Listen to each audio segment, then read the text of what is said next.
أعوذ بالله من الشيطان الرجيم بسم الله الرحمن الرحيم ومن يرغب عن ملة إبراهيم إلا من سفك نفسه ولقد اصطفيناه في الدنيا وإنه في الآخرة لمن الصالحين إذ قال له ربه أسلم قال أسلمت لرب العالمين صدق الله العلي العظيم. ആദരണീയരായ സത്യവിശ്വാസിനികളെ, സർവാധിനാഥനായ അല്ലാഹു സുബ്ഹാനഹു വ തആലയെ സൂക്ഷിച്ച് ജീവിതത്തിലെ എല്ലാ സന്ദർഭങ്ങളും തഖ്വയോടുകൂടി ക്രമീകരിക്കണമെന്ന് ഈ ഈദിന്റെ സന്ദർഭത്തിൽ സവിശേഷമായി വസിയത്ത് ചെയ്യുകയാണ്, ഓർമ്മപ്പെടുത്തുകയാണ്. വീണ്ടും സന്തോഷം നിറഞ്ഞ ഒരു ബലിപെരുന്നാളിന്റെ സുദിനത്തിലാണ് നാം ഒരുമിച്ച് കൂടിയിട്ടുള്ളത്. മഹാനായ ഖലീലുല്ലാഹി ഇബ്രാഹിം അലൈഹിസ്സലാത്തു വസ്സലാമിന്റെയും ഇസ്മായിൽ അലൈഹിസ്സലാത്തു വസ്സലാമിന്റെയും ഹാജറയുടെയും ഒക്കെ ഓർമ്മകൾ പുതുക്കിയും നവീകരിച്ചും പരിശുദ്ധ ഹജ്ജ് കർമ്മത്തിന്റെ പരിസമാപ്തി കുറിച്ചിരിക്കുന്ന സാഹചര്യത്തിലാണ് നാം ഇപ്പോൾ ഉള്ളത്. മുഴുവൻ സഹോദരങ്ങൾക്കും ഏറ്റവും സന്തോഷം നിറഞ്ഞ ഈദ് ആശംസകൾ, ഈദ് സന്തോഷങ്ങൾ ആദ്യമേ പങ്കുവെക്കുകയാണ്. അള്ളാഹുവിന്റെ അടിമകൾ അള്ളാഹുവിന്റെ അതിഥികളായി മാറി അള്ളാഹുവിന്റെ അതിഥികളിൽ നിന്ന് അള്ളാഹുവിന്റെ കൂട്ടുകാരായി മാറുന്നതായിരുന്നു പരിശുദ്ധ ഹജ്ജിന്റെ തലം എന്ന് പറയുന്നത്. പരിശുദ്ധ ഹജ്ജ് കർമ്മത്തിന് ശേഷം ലോകത്തെ മുഴുവൻ മുസ്ലിം സമൂഹവും അല്ലാഹു അക്ബർ എന്ന തക്ബീർ മുഴക്കി ബലിപെരുന്നാളിലേക്ക് പ്രവേശിക്കുകയാണ്. ബലിപെരുന്നാളിന്റെ ഏറ്റവും വലിയ മർമ്മം എന്ന് പറയുന്നത് തക്ബീർ മുഴക്കുന്നതും ബലിയെടുക്കുന്നതുമാണ്. തക്ബീറാണ് ബലിയുടെ മർമ്മം, ബലിയാണ് തക്ബീറിന്റെ മർമ്മം. യഥാർത്ഥത്തിൽ പ്രിയമുള്ളവരെ, നാം ആലോചിച്ച് നോക്കുക.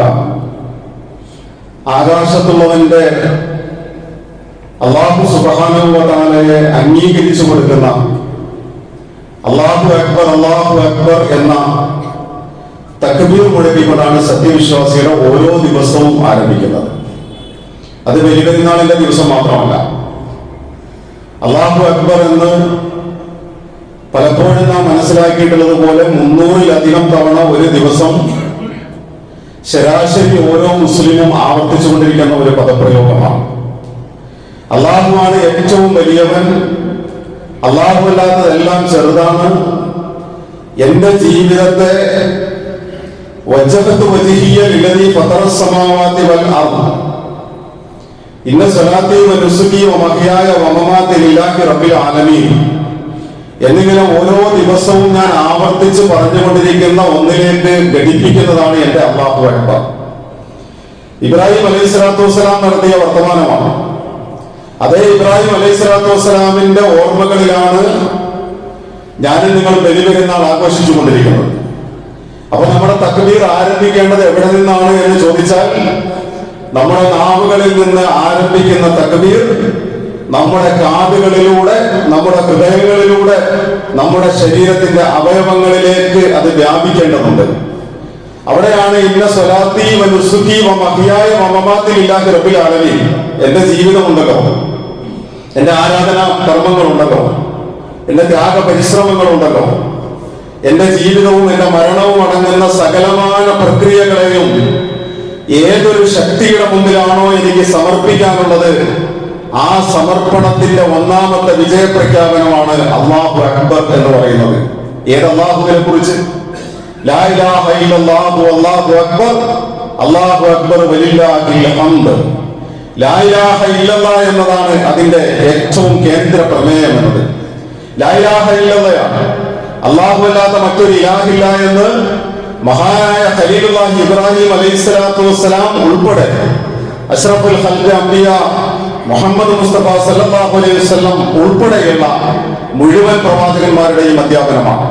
ആ അധ്യാപനത്തെയാണ് എന്റെ തക്ബീറിലൂടെ ആകാശത്തുള്ളവന്റെ മഹത്വം വാഴ്ത്തിയിട്ട് ആ ജീവിതത്തെ ഞാൻ ഇങ്ങോട്ട് സാംശീകരിക്കാൻ ആഗ്രഹിക്കുന്നത് എന്ന് പ്രിയമുള്ളവരെ, ബലി പെരുന്നാൾ നമ്മോട് പറയുന്നുണ്ട്.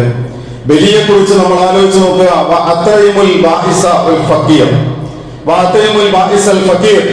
നിങ്ങൾ കഴിക്കുക, നിങ്ങൾ കഴിച്ചുകൊള്ളുക, നിങ്ങൾ കഴിപ്പിക്കുകയും ചെയ്യുക. ആകാശത്തുള്ളവനെ കുറിച്ച് നിങ്ങൾ പ്രഖ്യാപിച്ചു കഴിഞ്ഞാൽ ഇസ്ലാമിന്റെ ഏതൊരു ആരാധനാകർമ്മവും ഇസ്ലാമിന്റെ ഏതൊരു ആഘോഷകർമ്മവും വിശ്വാസികളുടെ മുമ്പിൽ പറഞ്ഞു വെക്കുന്നത് അള്ളാഹുവിനോടുള്ള നിങ്ങളുടെ ബാധ്യതകൾ കഴിഞ്ഞാൽ നിങ്ങൾ ഭൂമിയിലേക്ക് ഇറങ്ങണം, നിങ്ങൾ മണ്ണിനോട് ഒട്ടി നിൽക്കണം. നിങ്ങൾ ഉയർത്തിയ തക്ബീറിന്റെ സാരാംശങ്ങളെ ജീവിതത്തെ മനോഹരമാക്കി കൊണ്ടുവരാൻ കഴിയുന്നത് നിങ്ങളുടെ ബലിയിലൂടെയാണ്. നിങ്ങൾ ബലിയെടുക്കുന്ന ഒരുവിന്റെ രക്തവും ഒരുവിന്റെ ശരീരവുമല്ല അറുക്കുകയും ഒഴുക്കുകയും ചെയ്തിട്ടുള്ളത്. നിങ്ങൾ ബലിയെടുക്കേണ്ടത് നിങ്ങളുടെ ദൗർബല്യങ്ങളെയാണ്. നിങ്ങൾ ബലിയെടുക്കേണ്ടത് നിങ്ങളുടെ സ്വപ്നങ്ങളെയാണ്. ഇബ്രാഹിം അലൈഹിസ്സലാത്തു വസ്സലാമിന്റെ ഏറ്റവും വലിയ സ്വപ്നമായിരുന്നു, നമ്മൾ ആലോചിച്ച് നോക്കൂ, ഒരിക്കൽ ഇബ്രാഹിം അലൈഹിസ്സലാത്തു വസ്സലാമിന്റെ ഉറക്കം നഷ്ടപ്പെട്ടു പോകുന്ന ചിന്തയാണ് എനിക്ക് ശേഷം ഒരു മകനില്ലല്ലോ എന്നത്. ആ ഉറക്കം നഷ്ടപ്പെട്ടു പോകുന്ന ചിന്തകൾക്കപ്പുറം സന്തോഷിക്കാൻ കഴിയുന്ന ഒരു അവസ്ഥാവിശേഷത്തെ അല്ലാഹു സുബ്ഹാനഹു വ തആല നൽകിയപ്പോ പിന്നെയും ഉറക്കം നഷ്ടപ്പെട്ടു പോകുന്ന അടുത്ത ചിന്തയിലേക്ക് വരികയാണ്, ആ മകനെ ഞാൻ ബലിയെടുക്കേണ്ടിയിരിക്കുന്നു, എന്റെ റബ്ബ് എന്നോടങ്ങനെ ആവശ്യപ്പെട്ടിരിക്കുന്നു.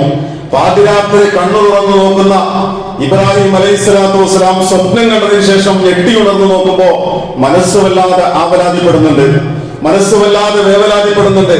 പക്ഷെ ഖലീലുല്ലാഹി ഇബ്രാഹിം അലൈഹിസ്സലാത്തു വസ്സലാമിന് അനുഭവിക്കാൻ കഴിഞ്ഞ ആ ദിവ്യാനുരാഗത്തിന്റെ ഒരു പരിമളം എന്ന് പറയുന്നത്, അഥവാ ഈ സ്വപ്നത്തിലൂടെ ഞാൻ സാക്ഷാത്കരിക്കേണ്ടിയിരിക്കുന്നത് എന്റെ നാഥന്റെ കൽപ്പനകളെയാണ് എന്ന തിരിച്ചറിവിൽ നിന്നാണ് ഇബ്രാഹിം അലൈഹിസ്സലാത്തു വസ്സലാം പുറപ്പെടുന്നത്. അതുകൊണ്ടാണ് നമുക്കറിയാം, അദ്ദേഹത്തിന്റെ കൈപിടിച്ച് നടക്കാൻ പ്രായമായ കുഞ്ഞിനെയും ചേർത്ത് വെച്ചുകൊണ്ട് മരുഭൂമിയിലൂടെ നടന്നു പോകുന്ന ഒരു പിതാവുണ്ട്. ആ പിതാവ് എവിടേക്ക് പോകുന്നു എന്ന് കൊഞ്ചി കൊഞ്ചി വർത്തമാനം പറയുന്ന തന്റെ കുഞ്ഞിന്റെ മുഖത്ത് നോക്കിയിട്ട് പറയുന്നത്, ഇന്നീർ അറാഫിൽ മനാം, ഞാൻ സ്വപ്നത്തിൽ നിന്നെ കണ്ടിരിക്കുന്നു, അന്നീ അതുബഹുക, നിന്നെ അറുക്കണം എന്ന ഒരു കൽപ്പന എനിക്ക് ലഭിച്ചിരിക്കുന്നു, നിന്നെ അറുക്കണമെന്നത് ഞാൻ സ്വപ്നത്തിൽ കണ്ടിരിക്കുന്നു എന്ന് സുദീർഘമായി സൂറത്തു സ്വാഫാത്തിന്റെ ഒരു ഭാഗത്ത് അല്ലാഹു സുബ്ഹാനഹു വ തആല വിശദീകരിക്കുമ്പോ ആ മകൻ പറഞ്ഞു കൊടുക്കുന്ന മറുപടി, യാ അബത്തി ഫഅൽ സതജിദുനി ഇൻഷാ മാ തുമർ, എന്താണോ താങ്കളോട് കൽപ്പിക്കപ്പെട്ടത് ആ കൽപ്പിക്കപ്പെട്ടത് താങ്കൾ ചെയ്തു കൊള്ളുക. സതജിദുനി ഇൻഷാ അല്ലാഹു മിനസ് സ്വാബിരീൻ, താങ്കൾക്ക് എന്റെ സബറുള്ളവന്റെ കൂട്ടത്തിൽ എന്താണോ റബ്ബിന്റെ കൽപ്പന ആ കൽപ്പനക്ക് വിധേയപ്പെടുന്നവനായിട്ട് താങ്കൾക്ക് എന്നെ കാണാൻ കഴിയും. സ്വന്തം കഴുത്തിലേക്ക് കത്തിവെക്കുന്നതിനേക്കാൾ ഒരു പിതാവിനെ സംബന്ധിച്ചിടത്തോളം അസഹനീയമാണ് സ്വന്തം മകന്റെ കഴുത്തിൽ കത്തിവെക്കുക എന്നത്. അവിടെയാണ് വിശുദ്ധ ഖുർആൻ ഫലമ്മാ അസ്ലമ വതല്ലഹു ലിൽജബീൻ, വളരെ മനോഹരമായ ഗംഭീരമായ ഒരു മൗനം വിശുദ്ധ ഖുർആൻ പാലിക്കുന്നുണ്ട്. ഫലമ്മാ അസ്ലമ, അവർ രണ്ടുപേരും മുസ്ലിങ്ങളായപ്പോൾ, ബലിയുടെ മർമ്മം അവിടെയാണ് നമ്മൾ തിരിച്ചറിയുക. ഫലമ്മാ അസ്ലമ, അവർ രണ്ടുപേരും മുസ്ലിങ്ങളായപ്പോൾ, അവിടെ ഒരു മൗനമാണ് വിശുദ്ധ ഖുർആൻ പറഞ്ഞു വെച്ചത്. ആ മൗനത്തിന് പക്ഷേ വിശുദ്ധ ഖുർആൻ വ്യാഖ്യാതാക്കൾ വർണ്ണിച്ചിടത്തും വരച്ചു വെച്ചിടത്തും 1000 നാവുകളിൽ നമ്മെ പ്രചോദിപ്പിക്കുന്നുണ്ട് എന്ന് കാണാൻ കഴിയും. താങ്കൾ ഇപ്പോൾ ഒരു പ്രവാചകനാണ്, താങ്കളെങ്ങാനും ഈ ബലിയിൽ നിന്ന് പിന്മാറുകയാണെങ്കിൽ, താങ്കളുടെ സമർപ്പണത്തിൽ നിന്ന് താങ്കൾ പിന്മാറുകയാണെങ്കിൽ, താങ്കളുടെ ബലിയിൽ താങ്കൾ പരാജയപ്പെട്ടു പോയാൽ താങ്കൾക്ക് സംഭവിക്കാൻ പോകുന്ന പരിക്ക് എന്ന് പറയുന്നത് അതീവ ഗുരുതരമായിരിക്കും. പ്രിയമുള്ളവരെ, നമ്മുടെ ജീവിതത്തിൽ ഒരുപാട് ഇസ്മായിലുമാരെ കൊണ്ട് നടക്കുന്നവരാണ് നമ്മൾ. നമ്മുടെ സ്വപ്നങ്ങൾ, നമ്മുടെ ആഗ്രഹങ്ങൾ, നമ്മുടെ ദൗർബല്യങ്ങൾ, നമ്മുടെ ചാബല്യങ്ങൾ, അങ്ങനെ ഒരുപാട് ഇസ്മായിലുമാരെ കൊണ്ട് നടക്കുമ്പോ അല്ലാഹു സുബ്ഹാനഹു വ തആലയ്ക്ക് വേണ്ടി ആ ഇസ്മായിലുമാരുടെ കഴുത്തിൽ കത്തിവെക്കാൻ, അറുക്കേണ്ടടുത്ത് അറുക്കാൻ, ഒഴുക്കേണ്ടടുത്ത് ഒഴുക്കാൻ പ്രിയമുള്ളവരെ കഴിയുന്നതാണ് ബലി എന്ന് പറയുന്നത്. തക്ബീർ എന്ന് പറയുന്ന മുദ്രാവാക്യം പുതിയ കാലഘട്ടത്തിലെ വിഗ്രഹങ്ങൾക്ക് നേരെയുള്ള മുദ്രാവാക്യമാണ്. നമ്രൂദുമാരിങ്ങനെ അഴിഞ്ഞാടിക്കൊണ്ടിരിക്കുന്ന ഒരു കാലഘട്ടം. ഇസ്ലാമിക സമൂഹത്തെ സംബന്ധിച്ചിടത്തോളം പുതിയ കല്ലും മരങ്ങളും നിറഞ്ഞ വിഗ്രഹങ്ങളെയല്ല അവർ ഭയപ്പെട്ടുകൊണ്ടിരിക്കുന്നത്. കല്ലും മുള്ളും നിറഞ്ഞ അല്ലെങ്കിൽ മരങ്ങൾ കൊണ്ട് നിർമ്മിക്കപ്പെട്ട വിഗ്രഹങ്ങളുടെ കാലത്തല്ല നമ്മൾ ജീവിക്കുന്നത്. വിധേയത്വത്തിന്റെ വിവിധ ഭാവങ്ങളിലൂടെ നമ്രൂദുമാർ താണ്ഡവ നൃത്തം നടത്തിക്കൊണ്ടിരിക്കുന്നു. നമ്രൂദുമാർക്ക് ഇബ്രാഹിമുമാരെ കത്തിക്കാനുള്ള അഗ്നികുണ്ഡമൊരുക്കാൻ വേണ്ടി അപവാദങ്ങളിലൂടെ അപരാധങ്ങൾ സൃഷ്ടിച്ചുകൊണ്ടിരിക്കുന്നു. നമ്രൂദുമാർക്ക് തീക്കുണ്ടാരങ്ങൾ ഒരുക്കാൻ വിറകുകൾ ശേഖരിക്കപ്പെട്ടുകൊണ്ടിരിക്കുന്ന കാലമാണ്. ആ കാലത്ത് എനിക്ക് എന്റെ റബ്ബ് മതി എന്ന് പറയാൻ ഹസ്ബിയല്ലാഹ് വ നിഅമൽ മൗല വ നിഅമൻ നസീർ, ഹസ്ബിയല്ലാഹ് നിഅമൽ വകീൽ, എനിക്ക് എന്റെ അല്ലാഹു മതി, അവനാണ് വരമേൽപ്പിക്കുന്നവരിൽ ഉത്തമനെന്ന് തീരുമാനിക്കാൻ ഒരു സത്യവിശ്വാസിയെ പ്രേരിപ്പിക്കുന്നതാണ് ഖലീലുല്ലാഹി ഇബ്രാഹിം അലൈഹിസ്സലാത്തു വസ്സലാമിന്റെ ജീവിതം എന്ന് പറയുന്നത്. കത്തിക്കുന്നവർ കത്തിച്ചുകൊള്ളട്ടെ എന്ന് പറയും. അവർ ആളിക്കത്തുന്ന അഗ്നികുണ്ഡങ്ങളെ നോക്കി ഈ അഗ്നികളൊക്കെയും ഈ കൂട്ടരെയൊക്കെയും വിഴുങ്ങിക്കളഞ്ഞേക്കുമെന്ന് അവർ തെറ്റിദ്ധരിക്കുമ്പോഴും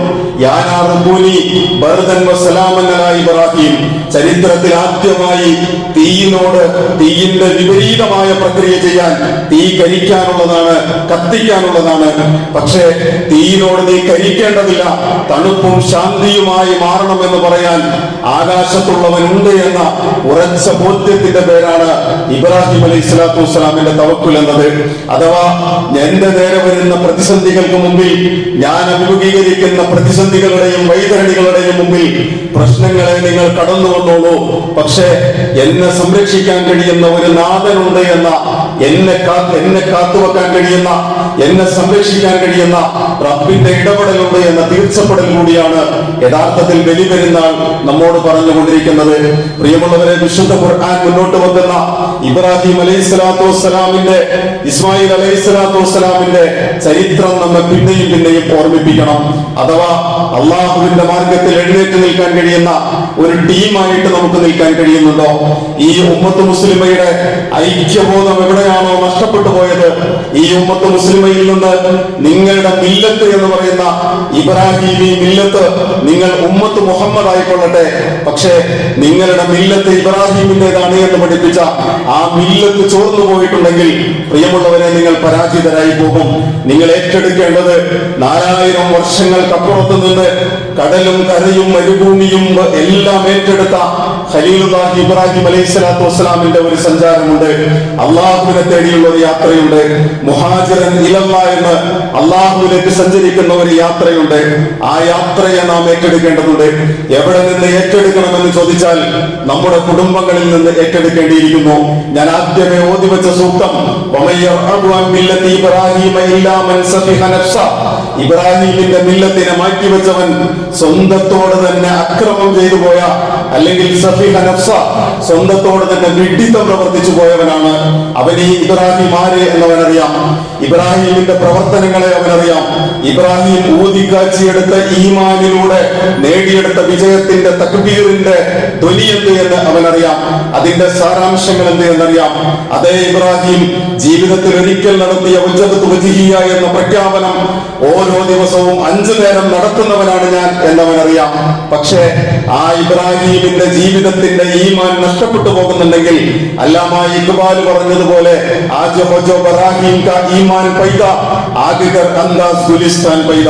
ഇബ്രാഹിമിന്റെ ഈമാൻ ഇന്നും ഉണ്ടാകട്ടെ. അങ്ങനെയാണെങ്കിൽ നിങ്ങൾക്ക് മുമ്പിലെ അഗ്നികുണ്ഡങ്ങളൊക്കെയും മലർവാണികളായി മാറുന്ന വിസ്മയം നിങ്ങൾക്ക് അനുഭവിക്കാമെന്ന് അല്ലാമ ഇഖ്ബാൽ പറഞ്ഞു വെക്കുന്നുണ്ട്. പ്രിയമുള്ളവരെ, ഞാൻ സൂചിപ്പിച്ചത് ഈദ് നമുക്ക് മുമ്പിൽ ഉയർത്തിപ്പിടിക്കുന്നത് തക്ബീറാണ് എന്നതുപോലെ ഈദ് നമുക്ക് ഉയർത്തിപ്പിടിക്കുന്നത് നമ്മുടെ ബലി കൂടിയാണ്. തക്ബീറിന്റെയും ബലിയുടെയും ആവിഷ്കാരങ്ങൾ നമ്മുടെ കുടുംബങ്ങളിൽ നിന്ന് ആരംഭിക്കേണ്ടിയിരിക്കുന്നു. അല്ലാഹു സുബ്ഹാനഹു വ തആല സൂറത്തുൽ ഹജ്ജിന്റെ 137 സൂറത്ത് ഇബ്രാഹിമിലെ 37ാമത്തെ സൂക്തം പറഞ്ഞു വെക്കുന്ന ഒരു വർത്തമാനമുണ്ട്. ഇബ്രാഹിം അലൈഹി സ്വലാത്തു വസ്സലാം സുദീർഘമായ പ്രാർത്ഥനകൾ നടത്തിയതിനു ശേഷം അള്ളാഹുവിലേക്ക് ഏൽപ്പിച്ചു കൊടുക്കുന്ന ഒരു രംഗം, റബ്ബനാ ഇന്നി അസ്കൻതു മിൻ ദുർരിയതി ബിവാദിൻ ഗൈരി ദി സർഇൻ ഇൻദ ബൈതികൽ മുഹറം. ഞങ്ങളുടെ റബ്ബേ, റബ്ബനാ ഞങ്ങളുടെ റബ്ബേ, ഇന്നി അസ്കൻതു മിൻ ദുർരിയതി ബിവാദിൻ ഗൈരി ദി സർഇൻ ഇൻദ ബൈതികൽ മുഹറം. ഈ പരിശുദ്ധമായ നിന്റെ ഭവനത്തിന്റെ ചാരത്ത് മൊട്ടക്കുന്നുകൾ നിറഞ്ഞു നിൽക്കുന്ന, മരുഭൂമികൾ നിറഞ്ഞു നിൽക്കുന്ന ഈ പരിശുദ്ധമായ നിന്റെ ഭവനത്തിന്റെ കാലത്ത് എന്റെ കുടുംബത്തിൽ നിന്ന്, എന്റെ സന്താന പരമ്പരകളിൽ നിന്ന് ചിലരെ ഞാൻ ഇവിടെ നിർത്തിയിട്ട് പോകുന്നു. റബ്ബന എന്തിനു വേണ്ടിയാണ് എന്നറിയുമോ? ലിയുഖീമുസ്സലാത്ത, നമസ്കാരം നിലനിർത്തുന്നതിന് വേണ്ടി. അഥവാ അള്ളാഹുവിനെ കുറിച്ചുള്ള ബോധം നിലനിർത്തുന്ന ഒരു തലമുറയെ ഞാൻ ഇവിടെ നിലനിർത്തിക്കൊണ്ടു പോകുന്നു. ഫജഅൽ അഫ്ഇദതം മിനൻ നാസി തഖ്വി ഇലൈഹിം വർസുഖുഹും മിനസ് സമറാത്തി ലഅല്ലഹും യശ്കുറൂൻ. പടച്ചവനെ, അവർക്ക് നീ അന്നം കൊടുക്കണം, അവരിലേക്ക് നീ ജനങ്ങളുടെ ഹൃദയങ്ങളെ അടുപ്പിച്ചു കൊടുക്കണം, അവർക്ക് വേണ്ട ഭൗതിക സൗകര്യങ്ങൾ കൊടുക്കണം. പകരം അവർ നിന്റെ മാർഗത്തിൽ നിലയുറപ്പിക്കാൻ കഴിയുന്ന ഒരു സംഘത്തെ ഞാനിവിടെ അവശേഷിപ്പിക്കുന്നുണ്ട്. പ്രിയമുള്ളവരെ, ഞാൻ പറയുന്നത്, ഈ ബലിപെരുന്നാൾ എന്ന് പറയുന്നത് നമ്മുടെ മുമ്പിൽ ഉയർത്തിത്തരുന്ന ഏറ്റവും വലിയ സന്ദേശം നമ്മുടെ മക്കളെ കുറിച്ച്, നമ്മുടെ കുടുംബത്തെ കുറിച്ച് ഇബ്രാഹിം അലൈഹിസ്സലാത്തു വസ്സലാം പറഞ്ഞതുപോലെ, പടച്ചവനെ, ഞങ്ങളൊരു വല്ലാത്ത കാലത്ത് ജീവിച്ചു കൊണ്ടിരിക്കുന്നവരാണ്. നമ്രൂദിന്റെ തൊപ്പിയണിഞ്ഞ്, നമ്രൂദിന്റെ ചെങ്കോലണിഞ്ഞ് ഞങ്ങൾക്ക് ചുറ്റും താണ്ഡവ നൃത്തമാടിക്കൊണ്ടിരിക്കുന്ന ലോകത്ത് ഒരുപാട് ശക്തികളെ ഞങ്ങൾ കണ്ടുകൊണ്ടിരിക്കുന്നു. അവരുടെ കയ്യിൽ ആയുധങ്ങളുണ്ട്, അധികാരമുണ്ട്, സമ്പത്തുണ്ട്. അവർ ഞങ്ങളെ വേട്ടപ്പട്ടികളെ പോലെ ചാടി ആക്രമിക്കാൻ കാത്തു നിൽക്കുന്നു. അപവാദങ്ങൾ കൊണ്ട് അപരാധികളാക്കി മാറ്റാൻ ശ്രമിച്ചുകൊണ്ടിരിക്കുന്നു. അവരുടെ കയ്യിൽ മാധ്യമങ്ങളുണ്ട്, അവരുടെ കയ്യിൽ ആൾബലമുണ്ട്, അവരുടെ കയ്യിൽ എല്ലാം ഉണ്ട്. നമ്രൂദുമാരിങ്ങനെ നിറഞ്ഞു നിൽക്കുന്ന ഒരു കാലത്ത് അല്ലാഹുവേ, നിന്റെ ദീനിനെ മുറുകെ പിടിക്കാൻ കഴിയുന്ന ഇന്നി അസ്കൻതു മിൻ ദുർരിയതി ബിവാദിൻ ഗൈരി ദീ സർഇൻ ഇൻദ ബൈതികൽ മുഹറം. ഈ കാലഘട്ടത്തിൽ എന്റെ മക്കളെ, എന്റെ കുടുംബത്തെ, എന്റെ കുടുംബാംഗങ്ങളെ അല്ലാഹുവിന്റെ മാർഗത്തിൽ എഴുന്നേറ്റ് നിൽക്കാൻ കഴിയും വിധത്തിൽ ഞാൻ അവരെ പ്രാപ്തരാക്കിയിരിക്കുന്നു. അവരുടെ മുമ്പിൽ ലാ ഇലാഹ ഇല്ലല്ലാഹ് എന്ന ഒരു മർമ്മമുണ്ട്. അവരുടെ മുമ്പിൽ ലാ ഇലാഹ ഇല്ലല്ലാഹ് വരച്ചു വെച്ച ജീവിതത്തിന്റെ ഒരു മനോഹരമായ ആവിഷ്കാരമുണ്ട്. അവരുടെ മുമ്പിൽ മഹാന്മാരായ പ്രവാചകന്മാർ ഓരോരുത്തരും നടന്നു നീങ്ങിയ വഴികളിലൂടെ നേടിയെടുക്കാൻ കഴിയുന്ന ഈമാനിന്റെ ഊർജവും തന്റേടവുമുണ്ട്. അവരുടെ മുമ്പിൽ ജീവിത വീക്ഷണമുണ്ട്. അവരുടെ മുമ്പിൽ സർവോപരി പരലോകം ലക്ഷ്യമെക്കുന്ന സ്വർഗത്തെ സ്വപ്നം കാണുന്ന, ആ സ്വപ്നം കാണുന്ന സ്വർഗത്തിന് വേണ്ടി നിരന്തരം അധ്വാനിച്ചു കൊണ്ടിരിക്കുന്ന, അതിന്റെ മുമ്പിൽ എല്ലാ പ്രതിസന്ധികളെയും മറികടക്കാൻ കഴിയുന്ന ഈമാൻ കരുപ്പിടിപ്പിച്ച ഒരു കൂട്ടരുണ്ട്. അവർക്കിരിക്കാനുള്ള കൊമ്പുകൾ ഒക്കെ മുറിച്ചു മാറ്റപ്പെടട്ടെ. അവർക്കിരിക്കാനുള്ള എല്ലാ കൊമ്പുകളും മുറിച്ചു മാറ്റിയാൽ അവർക്ക് പറക്കാനുള്ള ആകാശം വിശാലമാണ് എന്നവർ തിരിച്ചറിയും. അവർക്ക് പറക്കാനുള്ള ആകാശം വിശാലമാണെന്ന് തിരിച്ചറിയുക മാത്രമല്ല, ആ ആകാശത്തേക്ക് പറന്നുയരാനുള്ള ചിറകിന്റെ ശക്തി അവരുടെ റബ്ബ് അവർക്ക് പകർന്നു നൽകിയിട്ടുണ്ട് എന്നവർ തിരിച്ചറിയും. എന്റെ മക്കളിലുണ്ട് അങ്ങനെ ഒരു സംഘം, എന്റെ കുടുംബത്തിലുണ്ട് അങ്ങനെ ഒരു സംഘം. അഥവാ അള്ളാഹുവിന് വേണ്ടി നിലകൊള്ളാൻ കഴിയുന്ന ഒരു തലമുറയെ ഇബ്രാഹിം അലൈഹിസ്സലാത്തു വസ്സലാമും ഇസ്മായിൽ അലൈഹിസ്സലാത്തു വസ്സലാമും രൂപീകരിച്ചെടുത്തതുപോലെ, ഹാജറയിലൂടെ നിർമ്മിച്ചെടുത്തതുപോലെ അല്ലാഹു അക്ബർ എന്ന തക്ബീറിനെ ഉയർത്തിപ്പിടിക്കാൻ കഴിയുന്ന, ലാ ഇലാഹ ഇല്ലല്ലാഹു അല്ലാഹു അക്ബർ എന്ന് പ്രഖ്യാപിക്കാൻ കഴിയുന്ന, വലില്ലാഹിൽ ഹംദ്, അവനാണ് സ്തുതി എന്ന് ജീവിതത്തെ പരിപൂർണമായി സമർപ്പിക്കാൻ കഴിയുന്ന ഒരു തലമുറയുണ്ട് എന്ന ആത്മബോധത്തെ ക്രമീകരിക്കലാണ് പ്രിയമുള്ളവരെ ഈദ് എന്ന് അവസാനിപ്പിച്ചുകൊണ്ട് ഞാൻ പറയട്ടെ. അല്ലാഹു സുബ്ഹാനഹു വ തആല അവന്റെ മാർഗത്തിൽ നിലകൊള്ളാൻ കഴിയുന്ന നല്ല ഒരു തലമുറയെ സൃഷ്ടിച്ചെടുക്കാൻ കഴിയുന്ന, അള്ളാഹുവിന് വേണ്ടി എഴുന്നേറ്റ് നിൽക്കാൻ കഴിയുന്ന ആളുകളുടെ കൂട്ടത്തിൽ നമ്മെ എല്ലാവരെയും ഉൾപ്പെടുത്തി അനുഗ്രഹിക്കും.